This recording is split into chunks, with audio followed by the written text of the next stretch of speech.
হরে কৃষ্ণ হরে কৃষ্ণ কৃষ্ণ কৃষ্ণ হরে হরে হরে রাম রাম রাম হরে হরে। হরে কৃষ্ণ। তো আগামী 26শে মাধব, 15ই মাঘ এবং 29শে জানুয়ারি আসছে শুভ তিথি, একাদশী তিথি। এই একাদশীটার নাম জয়া একাদশী, কিন্তু এই একাদশীকে ভৈমী একাদশীও বলা হয়। বিভিন্ন পুরাণে বিভিন্ন নামই দেখা যায়। পদ্মপুরাণ অনুসারে জ্যৈষ্ঠ মাসের শুক্লপক্ষিয়া একাদশীর নামই পাণ্ডু বা নির্জলা বা ভীমসেনী বা ভৈমী একাদশী। আবার এটাকে জয়া একাদশীও বলা হয়। তো 26শে মাধব, 15ই মাঘ, 29শে জানুয়ারি এই একাদশী শুভ তিথি, একাদশী তিথি।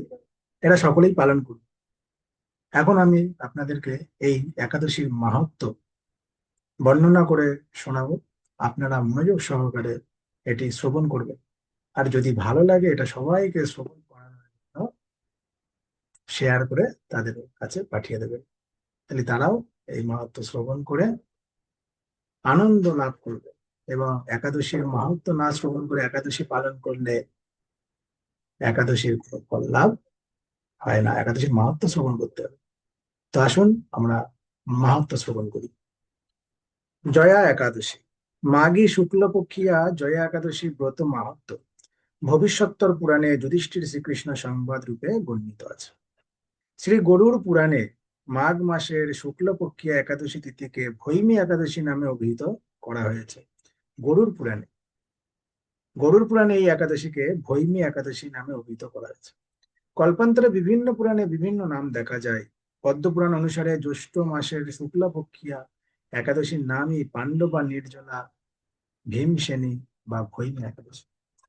যুধিষ্ঠির বললেন, হে কৃষ্ণ, আপনি কৃপা করে মাঘ মাসের শুক্লপক্ষের একাদশীর সবিশেষ বর্ণনা করুন। যুধিষ্ঠির মহারাজ ভগবান শ্রীকৃষ্ণকে বললেন যে আপনি কৃপা করে এই মাঘ মাসের একাদশীর সবিশেষ বর্ণনা করুন। শ্রীকৃষ্ণ বললেন, হে মহারাজ, মাঘ মাসের শুক্লপক্ষের একাদশী জয়া নামে প্রসিদ্ধ। ভগবান শ্রীকৃষ্ণ বলছেন যে একাদশী জয়া নামে প্রসিদ্ধ।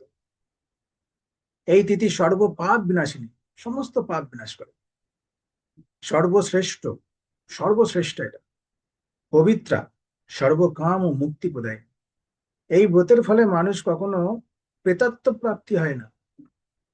এই ব্রতের ফলে মানুষ কখনো প্রেতাত্ম প্রাপ্তি হয় না। এই একাদশীর নিম্নরূপ উপাখ্যান শোনা যায়। এক সময় স্বর্গলোকে ইন্দ্র রাজত্ব করছিলেন। সেখানে অন্য দেবতারাও বেশ সুখেই ছিল। তারা পারিজাত পুষ্প শোভিত নন্দ কাননে অপ্সরাদের সাথে বিহার করতেন। একদিন 50 কোটি অপ্সরা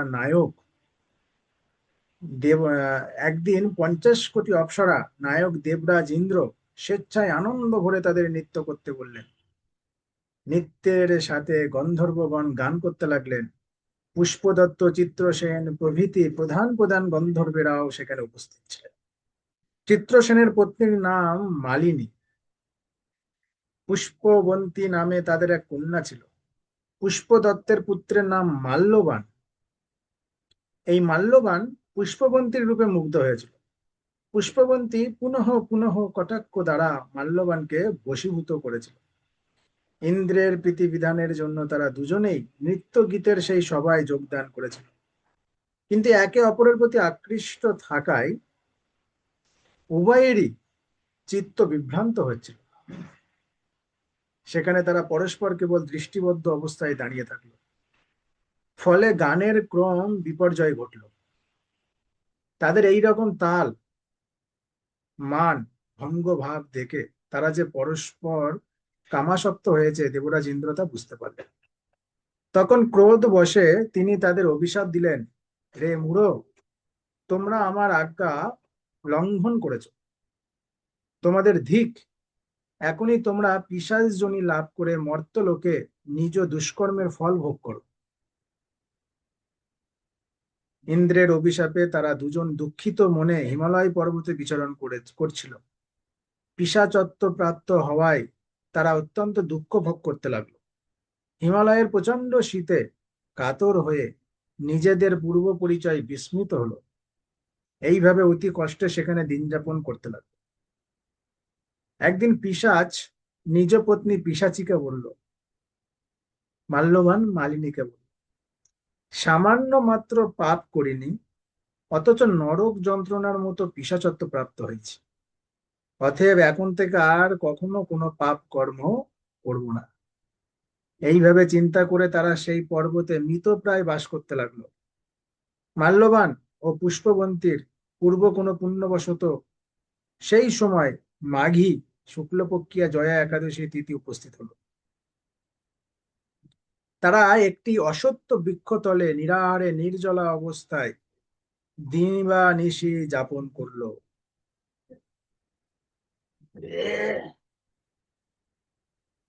শীতের প্রকোপে অনিদ্রায় রাত্রি অতিবাহিত হলো। পরদিন সূর্যোদয়ে দ্বাদশী তিথি উপস্থিত হলো। জয়া একাদশীর দিন অনাহার ও রাত্রি জাগরণে তাদের ভক্তির অনুষ্ঠান পালিত হলো। এই ব্রত পালনের ফলে ভগবান বিষ্ণুর কৃপায় তাদের পিশাচত্ব দূর হলো। তারা দুজনেই তাদের পূর্বরূপ ফিরে পেল। তারপর তারা স্বর্গে ফিরে গেল। দেবরাজ তাদেরকে দেখে অত্যন্ত আশ্চর্য হলেন। তিনি জিজ্ঞাসা করলেন, কোন পুণ্য ফলে তোমাদের পিশাচত্ব দূর হলো? আমার অভিশাপ থেকে কে তোমাদের মুক্ত করলো? মাল্যবান বললেন, হে প্রভু, ভগবান বাসুদেবের কৃপায় জয়া একাদশী ব্রতের পূর্ণ প্রভাবে আমাদের পিশাচত্ব দূর হয়েছে। তাদের কথা শুনে দেবরাজ ইন্দ্র বললেন, হে মাল্যবান, তোমরা এখন থেকে আবার অমৃত পান করো। একাদশী ব্রতে যার একাদশী ব্রতে যারা আসক্ত একাদশী ব্রতে যারা আসক্ত এবং যারা কৃষ্ণ ভক্তি পরায়ণ, তারা আমাদেরও পূজ্য বলে জানবে। যারা একাদশী ব্রতে আসক্ত এবং যারা কৃষ্ণ ভক্ত, কৃষ্ণ ভক্তি পরায়ণ, দেবতারাও পর্যন্ত তাদেরকে পূজা করে।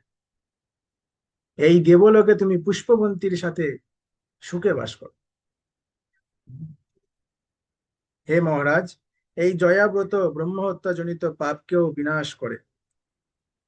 এই ব্রত পালনে সমস্ত প্রকার দানের ফল লাভ হয়। সকল যজ্ঞ ও তীর্থের পুণ্য ফল এই একাদশী প্রভাবে আপনা হতেই লাভ হয়ে যায়। অবশেষে মহানন্দে অনন্তকাল বৈকুণ্ঠ বাস হয়। এই জয়া একাদশী ব্রত কথা পাঠ ও শ্রবণে অগ্নিষ্টম যজ্ঞের ফল লাভ হয়। হ্যাঁ, এই জয়া একাদশী ব্রত কথা পাঠ ও শ্রবণে অগ্নিষ্টম যজ্ঞের ফল লাভ হয়।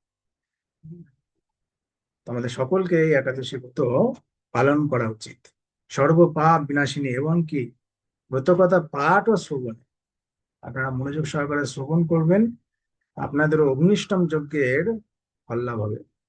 জয় জয়া একাদশী কি, ভৌমিনী একাদশী কি জয়। নিতাই গৌর প্রভাতে হরি হরি বল।